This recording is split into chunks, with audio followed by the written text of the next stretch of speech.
Hello दोस्तों। कैसे हैं आप सब। उम्मीद करते हैं आप सब बहुत ही अच्छे होंगे। तो मेरा नाम है हर्ष और स्वागत करता हूं आपके अपने यूट्यूब चैनल मेंस बाबा के ऊपर में। तो साथियों, चर्चा में है फोर्थ इंडस्ट्रियल रिवॉल्यूशन। जी हाँ, नई बात नहीं है लेकिन चर्चा में है तो जानना जरूरी है क्योंकि करंट अफेयर का पार्ट बन चुका है।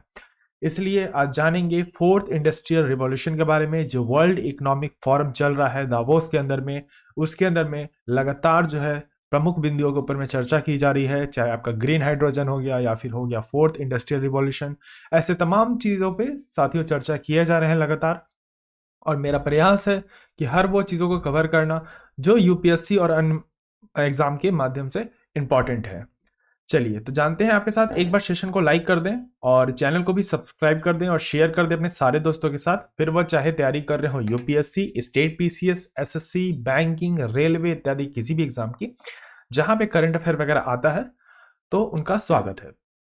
तो जीएस पेपर 3 से इंपॉर्टेंट रहेगा। एक मिनट में हाईलाइटर का कलर चेंज कर लेता हूँ। Growth and development and employment. तो जो वर्ल्ड इकोनॉमिक फोरम है, जैसा कि मैंने आपको बताया, उसने ये कहा कि जो हमको फोर्थ इंडस्ट्रियल रिवॉल्यूशन है ना, उसके ऊपर में कहीं ना कहीं अब फोकस डालना चाहिए। और जमाना बदल रहा है तो हमें पूरे तरीके से अब होता है ना कि मूव ऑन करना चाहिए थर्ड इंडस्ट्रियल रिवॉल्यूशन को छोड़कर, क्योंकि कई जगह पे अभी भी आप देखोगे तो थर्ड इंडस्ट्रियल रिवॉल्यूशन ज़्यादा परसेंटेज में है और जो फोर्थ इंडस्ट्रियल रिवॉल्यूशन है वो कम परसेंटेज पे है। लेकिन जो कोऑपरेटिव मार्केट्स के अंदर में लाए कर रहे हैं, जो लोग काम कर रहे हैं, उनको एक डर भी सताया हुआ है। किससे हो सकता है कि एआई के आने से काफ़ी चीज़ें छिन सकती है हमारी। तो सारी चीज़ें मैं डिकोड करूंगा इस वीडियो के अंदर में। तो 17 जनवरी की न्यूज़ है, आज मैं आपके साथ चर्चा कर रहा हूँ। तो वर्ल्ड इकोनॉमिक फोरम ने क्या किया है, हैदराबाद को चुन लिया है अपना सेंटर। किस चीज़ के लिए? फोर्थ इंडस्ट्रियल रिवॉल्यूशन के लिए, जिसका एम है कि वो फोकस करेगा health care and life science के ऊपर में। देखो, हेल्थ केयर तो आप जानते ही हो क्या है, लेकिन लाइफ साइंस में आप जब लाइफ साइंस की बात करते हो ना, तो इसमें आप किसी चीज को नहीं छोड़ते। जैसे आपका हो गया बॉटनी, जूलॉजी, बायोटेक्नोलॉजी, ऐसे अन्य तरह जो साइंस के जितने भी ब्रांच हैं उन सबों को हम इंक्लूड करते हैं, तो इसीलिए हम इसे लाइफ साइंस भी बोलते हैं। तो बेसिकली इसमें फोकस रहेगा कि इन दोनों चीजों पे फोकस करना, और हैदराबाद को चुन लिया गया है। देखो यहां से एक एमसीक्यू क्वेश्चन निकल के आ रहा है कि वर्ल्ड इकोनॉमिक फोरम के द्वारा फोर्थ इंडस्ट्रियल रिवॉल्यूशन के सेंटर को कहां पे चुना गया है। तो हैदराबाद भी ऑप्शन में हो सकता है और ऑप्शन में तेलंगाना भी हो सकता है, इसलिए इस बात से का ध्यान रखें। तो ये कितनवा सेंटर है? यह 18वां सेंटर है तेलंगाना के अंदर में। C4IR यानी सेंटर फॉर, ये फॉर नहीं है, ये फोर है। Okay, centre for industrial revolution यानी फोर्थ इंडस्ट्रियल रिवॉल्यूशन। तो वर्ल्ड इकोनॉमिक फोरम ने डिस्कस किया है फोर्थ इंडस्ट्रियल रिवॉल्यूशन के ऊपर में। तो आप देख सकते हो सेंटर के अंदर में आप देख रहे हो इंडस्ट्रियल रिवॉल्यूशन फोरम हब, ये सब लिखा हुआ है। तो आप ये पूरा एक मॉल के टाइप बनाया गया और काफ़ी अच्छा है। तो अगर आपके पास टाइम हो तो आप विजिट करके जरूर इसे देखें। ये जर्नी नई नहीं है साथियों, 1988 से इसकी नींव रख दी गई थी और लगातार प्रयास किया जा रहा है कि हम कैसे एआई के ऊपर में निर्भर करें। आपको पता नहीं है तो मैं बता देना चाहता हूं कि फर्स्ट इंडस्ट्रियल रिवॉल्यूशन में हम सिर्फ वाटर पावर, स्टीम पावर की बात करते थे। सेकंड में हम मास प्रोडक्शन की बात किए, असेंबली लाइन की बात किए कि भाई जो गाड़ी बन रही है ना, एक क्यों ना हम असेंबल वे में बनाएं। फिर क्या किया, जो गाड़ी लोग बना रहे थे उनको हटा के क्या किया गया, कंप्यूटर और ऑटोमेशन को ला दिया गया, रोबोटें काम करने लगी। अब वो रोबोटें जो काम कर रही हैं उनको चलाने के लिए भी एक प्रोसेसर आ जाए, दैट इज एआई। एआई एक बहुत इंपॉर्टेंट टर्म है, यूपीएससी वाले याद रखेंगे कि एआई पे लगातार साइंस एंड टेक में सवाल पूछता है आपका यूपीएससी। इसलिए इस बात का ध्यान रखें कि एआई बहुत इंपॉर्टेंट टर्म है, आप भाग नहीं सकते चीज़ों से। मैं रियलिटी बता रहा हूँ कि अगर आपको तैयारी करना है ना, तो आप चीज़ों से जब तक भागोगे तब तक पॉसिबल नहीं है कि आप कोई एग्जाम को क्रैक कर सको।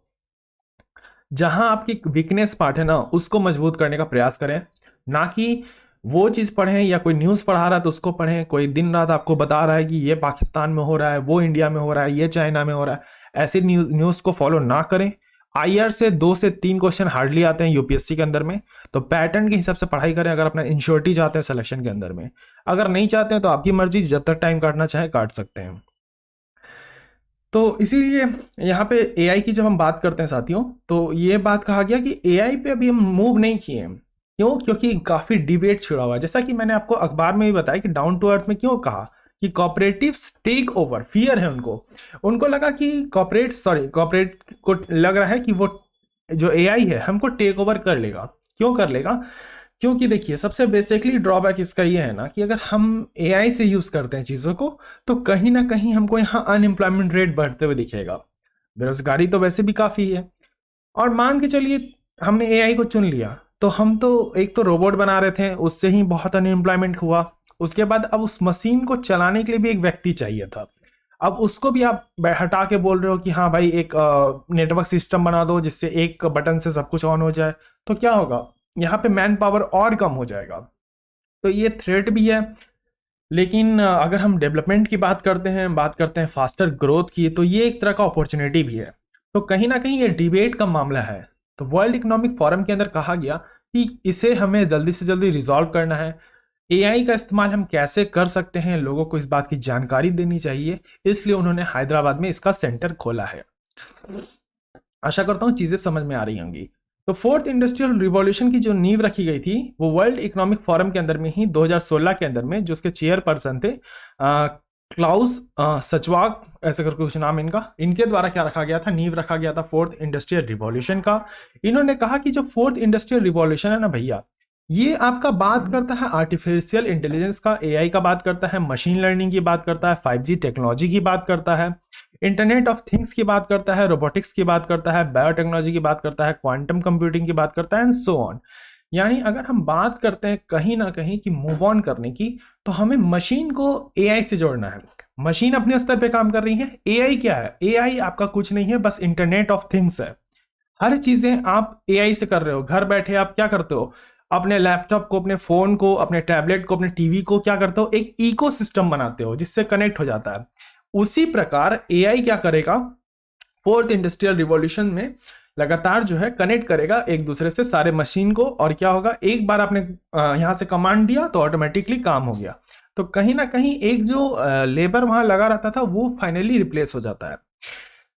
तो इसीलिए चर्चा के अंदर में बना हुआ है, और मैं चाहता हूं कि आप इस चीज पे गौर करें एआई के ऊपर में और फोर्थ इंडस्ट्रियल रिवॉल्यूशन से, क्योंकि सवाल हो सकता है 2023 वालों के लिए बने, और 24 के लिए तो पक्का एआई से क्वेश्चन आएगा ही, क्योंकि मुझे लगता है 100%, क्योंकि एआई ऐसा नहीं है कि चर्चा में अभी है, काफी दिन से ये चल रहा है। मतलब आप अगर प्रीवियसली 2-3 साल के भी करंट अफेयर उठाओगे तो वो एआई चर्चा में लगातार बना हुआ है, जब से 5G रोल आउट हुआ है तब से तो स्पेशली।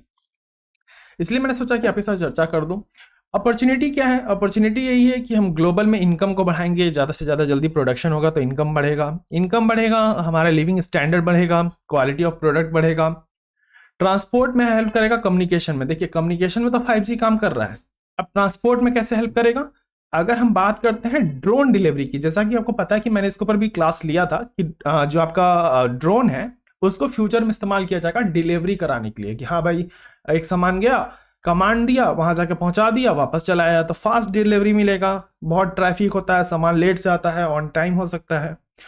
दूसरी बात, जो डिमांड सप्लाई की चेन है उसको मैच करेगा, गवर्नमेंट को पावर करेगा कि वो गेन कर सके न्यू टेक्नोलॉजीज पावर को, साथ ही साथ वो कंट्रोल कर सके ओवर पॉपुलेशन, ऐसी चीज़ों को कंट्रोल कर सके, डिजिटल इंफ्रास्ट्रक्चर को, साथ ही साथ टेक्नोलॉजी हेल्प करेगा क्रिएट करने में एक न्यू एरा, और रिड्यूस करेगा वायलेंस को। अगर किसी भी चीज़ ऐसी कोई असामाजिक तत्व के द्वारा कोई गतिविधि करी जा रही है किसी सड़क के ऊपर में कि वो कोई हिंसा फैला सके, तो कहीं ना कहीं अगर हम टेक्नोलॉजीज बढ़ाएंगे, हम कैमरा लगाएंगे और मतलब डेवलप करेंगे सिटीज़ को, तो उससे क्या होगा, जो वायलेट किया हुआ जो बंदा है जिसने ऐसा करने की कोशिश की, हम उसको सीधा उसको डिटेक्ट कर पाएंगे।